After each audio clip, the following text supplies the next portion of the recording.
கிருபையாய் வாக்கு கொடுக்கிறார்.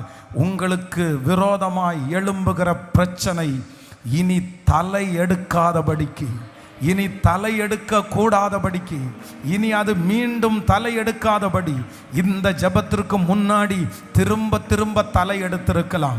10 மாதம் அமைதியாக இருந்து தலை எடுத்திருக்கலாம். திடீர்னு இந்த பிரச்சனை தலை எடுக்குது, திடீர்னு இந்த போராட்டம் தலை எடுக்குது, திடீர்னு இந்த வியாதி வந்து முன்னாடி நிற்குது. எத்தனை வருஷம்தான் இது திரும்ப திரும்ப தலை எடுக்கும்? கொஞ்ச நாள் அமைதியாக இருந்து இது ஒளிஞ்சிருச்சு, இனி திரும்பி இனி வராது அப்படின்னு நினைச்சா 6 மாதம் சரியா இருக்கும். 7வது மாசத்துல திரும்ப, 2 வருஷம் தாண்டி திரும்ப, 5 வருஷம் தாண்டி திரும்ப, இப்படி அடிக்கடி தலையெடுக்கிற அந்த பிரச்சனையை பார்த்து கர்த்தர் இன்னைக்கு கிருபையாய் கர்த்தர் வாக்கு கொடுக்கிறார். இந்த பிரகாரம் இனி அது தலையெடுக்க கூடாதபடி இஸ்ரவேல்